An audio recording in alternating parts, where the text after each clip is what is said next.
Today on Tabletop WitchCRAFT, you're going to learn how to go from this to this.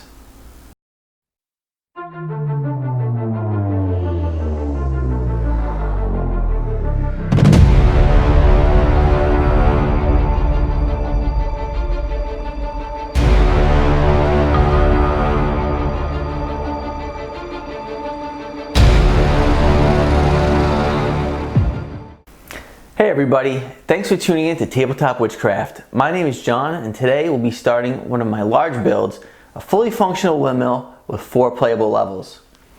Due to the size of this build, I've broken it down into 4 separate videos, and in this video we're going to be working on the first floor, this stone structure right here, which to be honest can be used all by itself. Alright, so one other thing I want you guys to know, okay, is the lighting. I got a campaign currently that I'm running with a bunch of guys, and I got some really cool ideas and things I gotta build, like this windmill, that I don't want you guys to miss out on.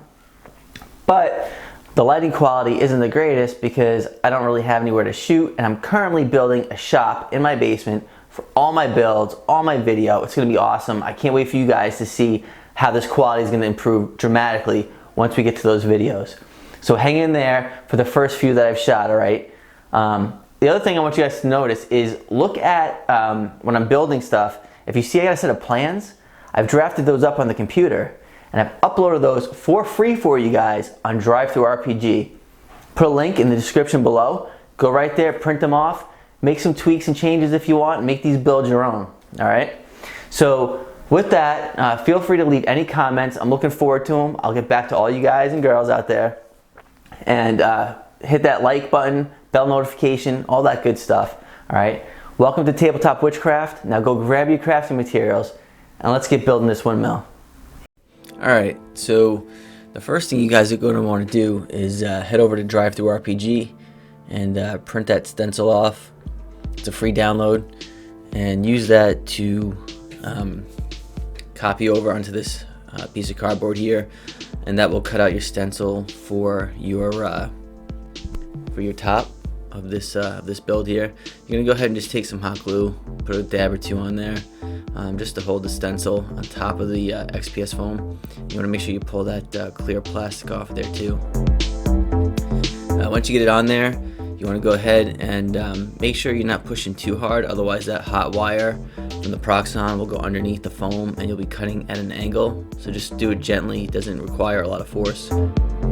Then go ahead and just shave off all the edges here, bevel them all with a knife, and then take some aluminum foil and just roll the entire thing. It'll add a really nice stone texture. There you go. Alright, then we'll go ahead and we're going to cut some pieces here for the walls of this build. They're 2.5 inches tall. You can get the exact width off of the PDF file. I believe it's a couple of inches, maybe 2.5 inches, and then just shave the edges down. Doesn't have to be precise. You're gonna hot glue all this together and then just do kind of a quick dry fit here. You'll see this is what it looks like all glued together, and then just roll it again with some aluminum foil.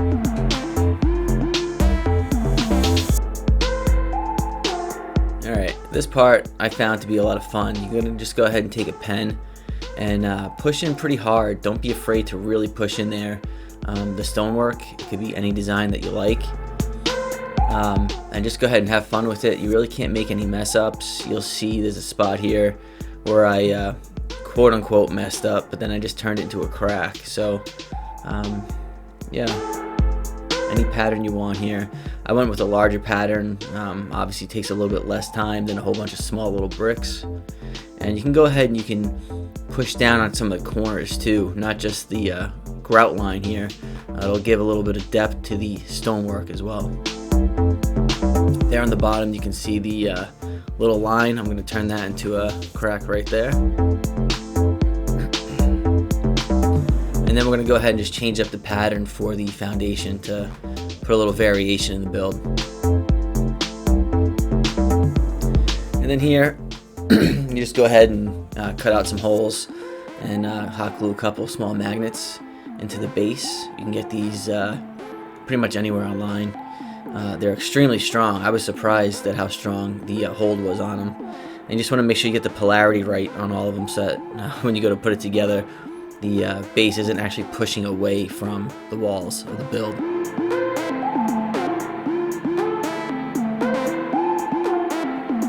Alright, and then I just used a little tacky glue here to hold the roof on.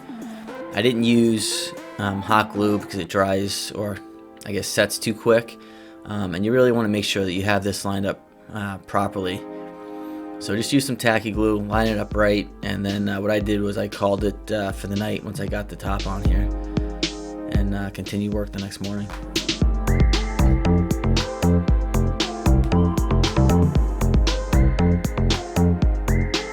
Alright, now we're just drawing our grid system on top of the roof here. If you're going to use this just for its own standalone build and not actually make the windmill out of it, you don't have to put the grid on the roof, but we're turning into a windmill, so we are. And now you can go ahead and click on a link, I'll put it here in the description, for the door build. I have a bunch of doors that I kind of make in bulk, and then I just put them into the builds that I'm working on, and I'll put a separate link to that build separately. That way you guys don't have to watch me make a door every single build. So those are pre-made, and then just cut it out. Don't worry about the hot glue on the inside, you're never going to see it. And then just get the door, slide it right in place, and all said and done.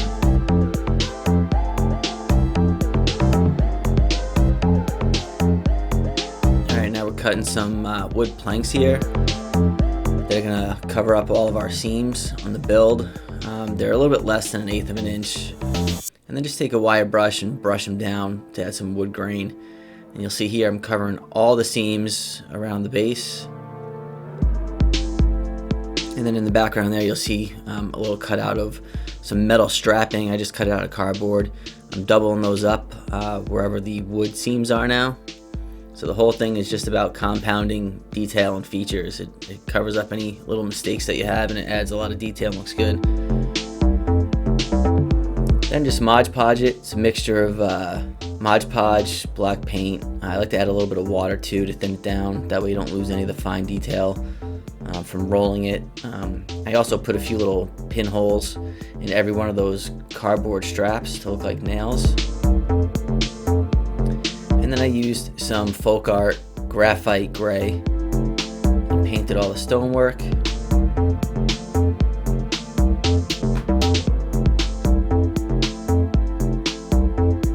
Changed it up with some deco art.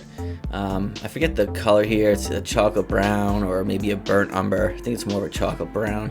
Just to add some different earth tone colors to the stonework. And you do that while the gray is still wet, and just dab it and blend it right in. And now I'm using some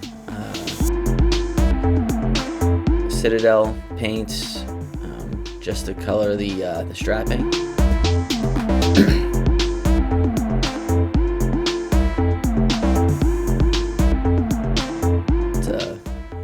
Metallic color that I had, and then we're going to go ahead and take apple barrel pewter gray, and I just pretty much cover probably 85 to 90% of the graphite gray.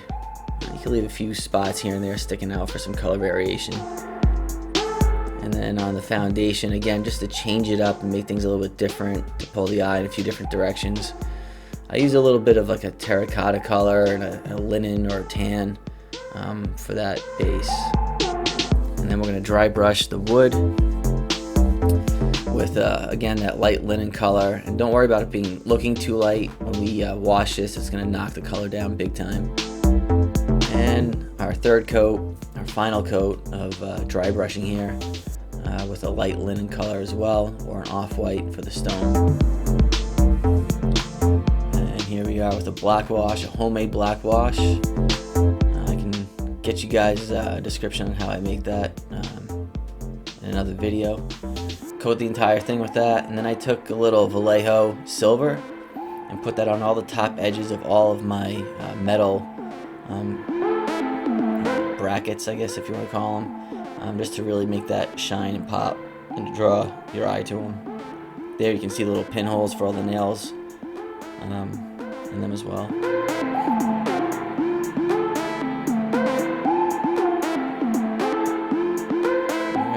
I'm just doing a final dry brush. I did this a little heavy, but it's going to be, again, a nice off-white or a linen color, just to kind of add some contrast over the darker outlines.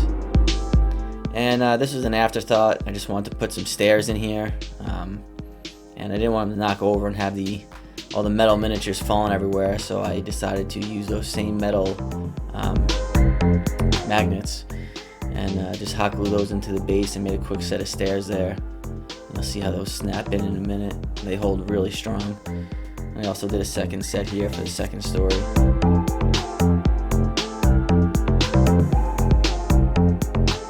You can see how powerful they are right there. And here's a little example. And I just touched up those magnets with a little gray, did a quick dry brush, and you can't even see them. You can see how powerful those are and really hold in place nicely.